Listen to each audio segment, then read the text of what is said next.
Welcome to Dollars and Cents with Freedman Financial, the home for financial advice in a language you can understand. Created by Marc Freedman of Freedman Financial, he and his team of certified financial planner professionals will discuss timely topics that help individuals and families make smart financial decisions. And now, get ready for this week's edition of Dollars and Cents with Freedman Financial. Welcome back to another edition of Dollars and Cents with Freedman Financial. My name is Marc Freedman. And I'm Marion Gilman. And we're here with some financial advice in a language you can understand. You know, it's beginning of May. The leaves are out. A lot of the flowers on the trees have fallen all over the place, aren't they? A little messy? Well, it's been a little rainy. It so has. a lot of it, some of the trees on my street, when they bloom, they are just magnificent. However, the rain, knocked all the flowers off the trees. So it's kind of a mess on the ground now. Yeah. What can you do? Well, just like we go through seasons and things change and such, one of the things that I find that's very interesting is that the market's no different. You know, a few weeks ago, we were sitting here talking about the fact that the market was down.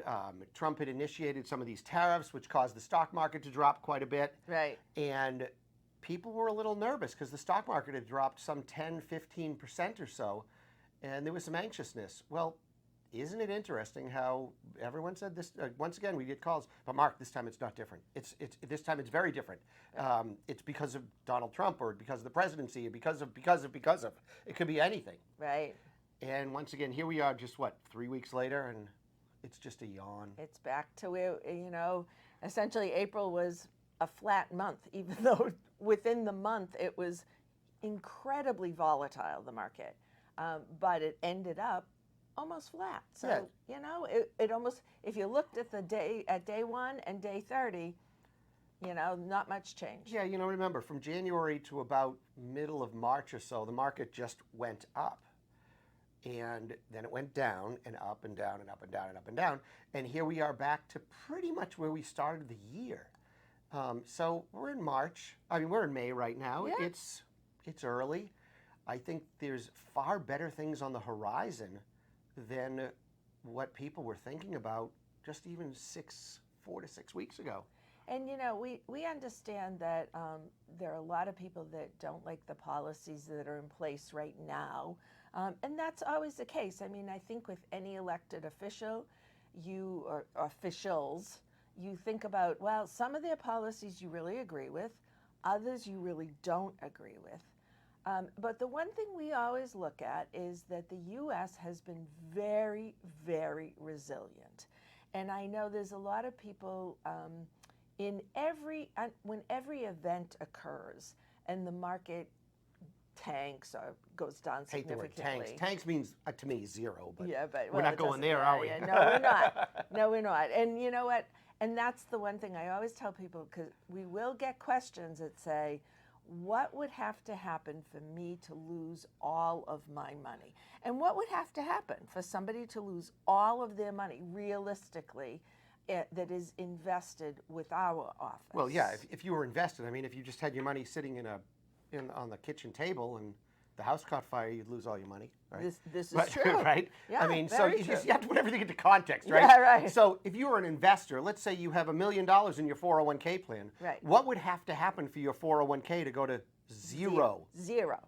Well, no money. Let's just remember that when we're buying, certainly in a 401k or a traditional investment strategy where most of your investments might be in what are called mutual funds or index or exchange traded funds, those investments, that whole collection and pool, is a collection of stocks. And bonds. And bonds, right? And yep. Perhaps other things as well. Right. But it's a collection of stuff, okay? Every single piece of that stuff that's in that portfolio would have to go to zero. Meaning every large company in the United States would have to go bankrupt and have absolutely no value. None whatsoever, for every stock to go to zero. Now, what do you think? Do you really think that's going to happen? Now, what's really interesting, though, is really trying to understand how stocks get priced. That's really it. If you go to business school, they will teach you how to look at a business's books, their financials, to try to determine what that stock price should be. And remember, stock prices represent the value of a company, because a stock is a piece of ownership in the company. So you own in most cases, it's an incredibly small piece of the company, but you still own a piece of the company. So you want to know what the value is of that company in order to price the stock. Right, but there's two terms. One term is called book value, and then there's the stock price. The book value is what you would mathematically calculate the stock to be worth. If you said they got this much in cash, they own these assets, they have these liabilities, this property, all that kind of stuff, what should the price be? That's the book value. That means if we liquidated right this second, what would, on paper, though we all know how that works, on paper, this is what the stock is worth. Right. Now, what the stock is worth that trades in the market is what people imagine the stock could be worth or should be worth based upon what's going on within the company. And what the earnings might be projected out over a period of time, which is why you see stocks such as large growth stocks, the technology stocks, sometimes they're priced way above what you could liquidate the company for. Right. So what the market is saying is that these companies have a huge ability to grow, produce more and more earnings over the years, and we want a piece of that. So that stock price could be considerably higher because of what they anticipate earnings will be going forward. So think about this. Imagine if stocks had two prices that were printed every day or made available to you. There was the book value price of the stock and then the current price of the stock. Now, I would tend to guess, and there's a lot of ways in which you can figure this all out. Generally, value companies that pay a dividend, your electric company, your power companies, your heavy equipment companies, things like that, stocks that don't innovate all the time, I bet their trading price is very close to what their book value might be.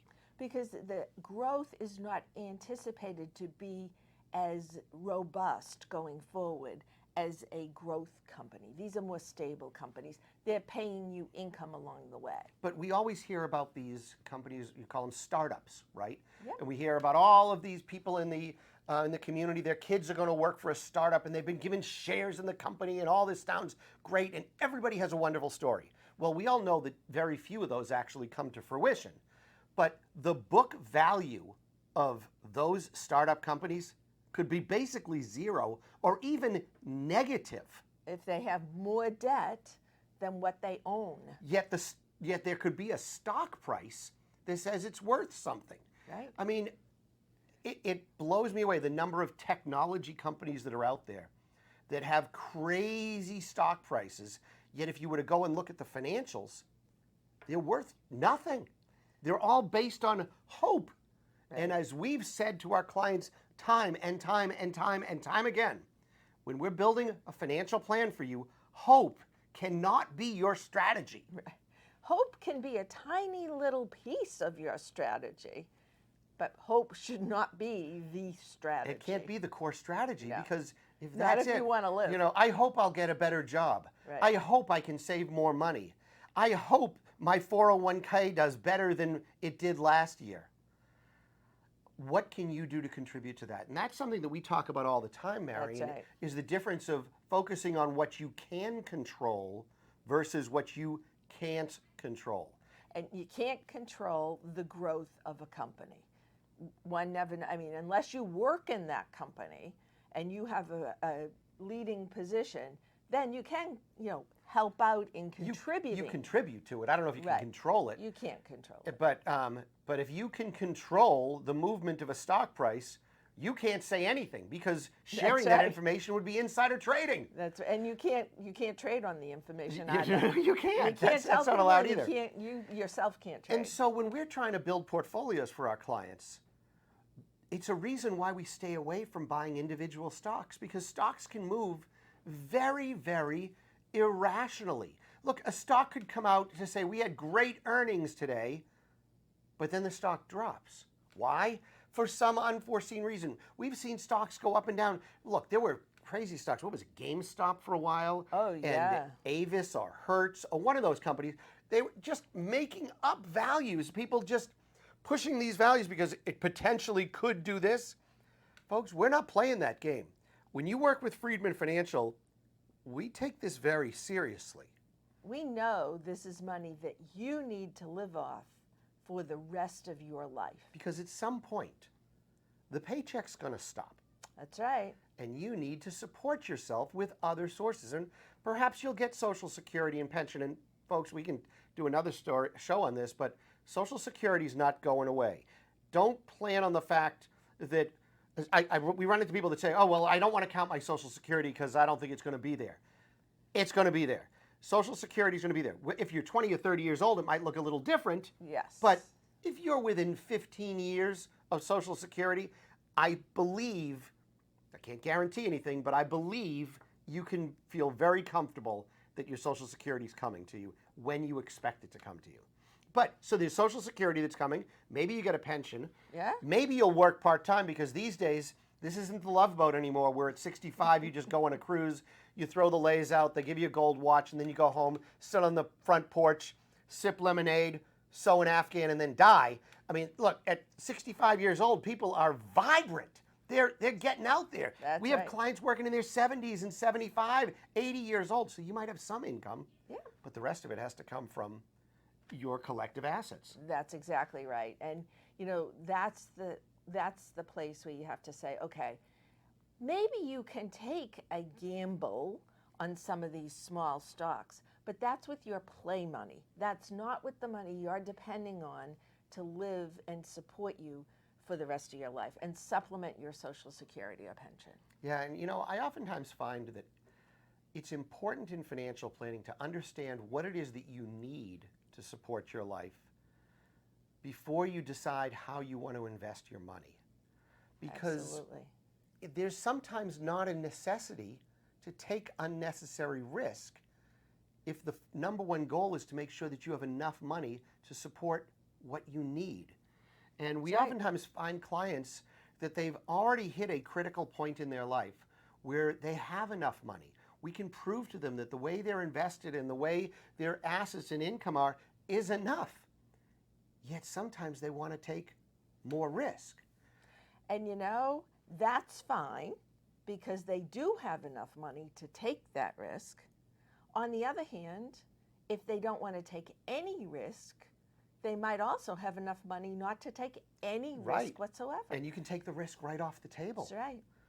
But when markets get volatile and news gets anxious and people worry, those people that want to take more risk than usual are oftentimes the same people that are saying, oh my God, I can't be in this risky situation now that the market's bad, or the president has said something uncomfortable, or I hear something in the news. Well, we found that out in particularly, I think, 2008, 2009.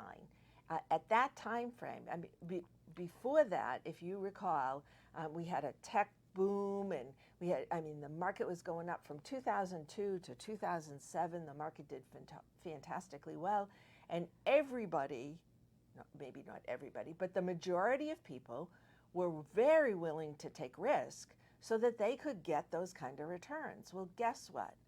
When the market turned around and started to go down, everyone decided, well, hey, you know what? Maybe I'm not quite as risk tolerant as I had thought.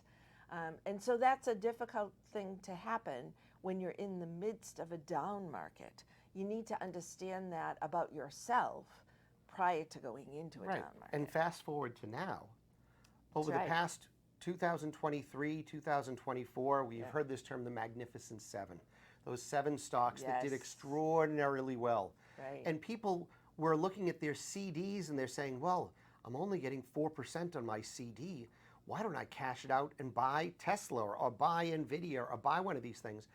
And we're like, no, that's not how this works. Right. But sometimes you can't stop people from wanting to do something that in their gut they say, okay, it's the right thing to do. While we know, our history tells us that when a stock is skyrocketing to a price which is beyond what is even reasonably to be considered for now, what we might consider as reasonable, Right. that's not the time to be buying the stock. But right now, those magnificent 7 stocks in 2025 are down. Yeah. How often do we get calls from people to say, hey, could I buy some NVIDIA or Microsoft? Very, very infrequently. Yeah, they're not calling for that anymore. No. So the world changes. We know that the best strategy for you is to remain invested for the long term. That's how we build our strategies for you. That's how the financial Absolutely. plan is structured.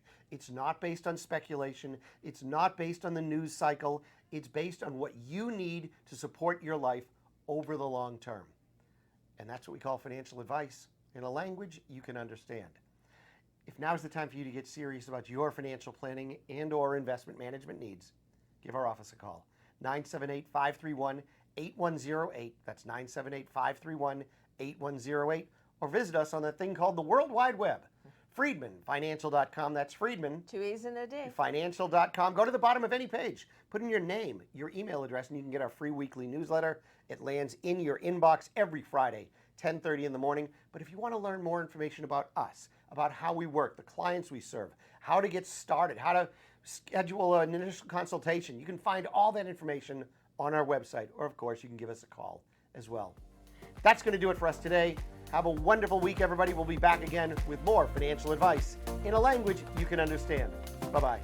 Have a great day. During today's episode of Dollars and Cents with Freedman Financial, your host may have discussed specific financial planning and investment ideas that are for general information only and not intended to provide specific advice or recommendations. Please remember that investing involves risk and may include loss of principal. Always consult a certified financial planner professional, qualified attorney, or tax advisor prior to investing to determine what is appropriate for you. Securities and advisory services offered through LPL Financial, a registered investment advisor, member FINRA, SIPC.